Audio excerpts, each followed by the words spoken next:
आज आपल्यासोबत आहेत कुणबी समाजाचे रायगड जिल्हा अध्यक्ष साहेब. काय सांगाल, आज आपण साखळी उपोषण का करत आहात, नेमका अन्याय काय झाला आहे?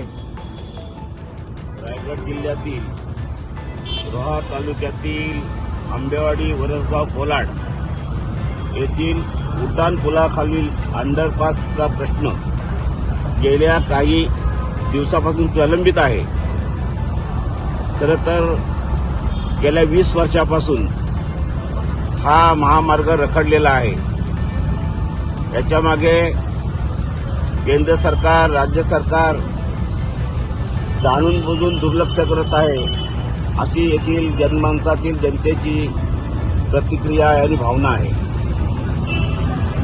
हा मार्ग अंडरपास न झाल्यामुळे परिसरातील 62 गावाचे नागरिक या महामार्गावर हा जो काही उड्डाणपूल आहे या परिसरातील 62 गावातील नागरिक सतत ये जा करत असतात. स्थानिक विद्यार्थी आहेत, स्थानिक नागरिक आहेत, व्यापारी आहेत, शेतकरी आहेत. यांचा उदरनिर्वाहाचा आणि बाजारहाटचा हा विभाग असल्यामुळे हा रस्ता न झाल्यामुळे, हा अंडरपास न राहिल्यामुळं फार मोठी कुचंबना होते आणि आपत्कालीन सेवा, दैनंदिन प्रवास यावर प्रतिकूल परिणाम होत आहे. पेन, नागोठणे, लोणेरे, महाड येथे अंडरपास आहेत, मग आपल्या कोलाड येथे का नाही? आमचं म्हणणं हेच आहे की अनेक या ठिकाणाहून, या जिल्ह्यातील, या परिसरातील, या तालुक्यातील अनेक लोकप्रतिनिधी इथून गेलेले आहेत.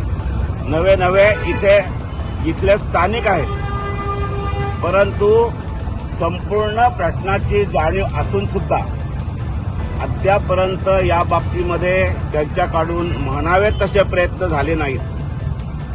खऱ्या अर्थाने इथले लोकप्रतिनिधी सरकारमध्ये आहेत, परंतु सरकार हे गेंड्याच्या कातडीचं आहे. त्याला जाणीव करण्याच्या दृष्टिकोनातून त्यांना जराही इथल्या स्थानिक नागरिकांच्या बाबतीमध्ये जराही त्यांना आस्था नाहीये, आदर नाहीये, जेणेकरून या महामार्गावर अनेक अपघात सुद्धा झालेले आहेत, आपण पाहतोय.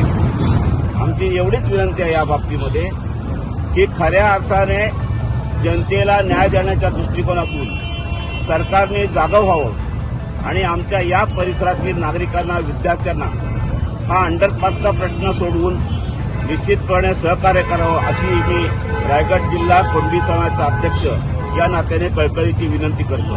सर्व्हिस रोड अपूर्ण असल्यामुळे अपघात वाढत आहेत. खरी परिस्थिती आहे.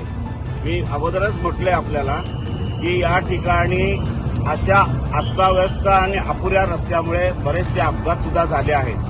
इथे प्राथमिक आरोग्य सेंटर आहे, परंतु तेथे साधी सुविधा सुद्धा नाहीये, जेणेकरून थोडासा अपघात झाला तरी त्याला उपचार करण्याच्या दृष्टिकोनातून त्याला इथून 100 किलोमीटर मुंबई, पनवेल इकडे जावं लागतंय आणि त्या प्रसंगामध्ये रस्त्यामध्येच अपघातग्रस्ताचं निधन होतोय. अशा अनेक घटना या अपुऱ्या कामामुळे इथं झालेल्या आहेत.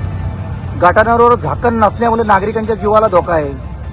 इथं हा स्थानिक परिसराचा, उदरनिर्वाहाचा लोकांच्या जाणीवपूर्वक दुर्लक्ष न केल्यामुळं हे जे काही बोगद्यावर जे काही त्यांनी हे टाकलेले आहेत ते गटाराच्या वर सुद्धा अनेक वेळा त्या बाबतीमध्ये स्थानिक इथल्या लोकप्रतिनिधी आहेत, या इथले जे काही कार्यकर्ते आहेत त्यांनी अनेक वेळा प्रशासनाच्या ह्या गोष्टी लक्षात आणून दिल्या आहेत.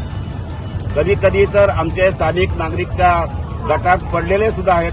फार मोठं नुकसान सुद्धा त्यांचं झालं आहे आणि याची जाणीव सुद्धा करून सुद्धा त्याच्याकडे दुर्लक्ष झालेलं आहे, हे प्रामाणिकपणे सांगावं लागतंय.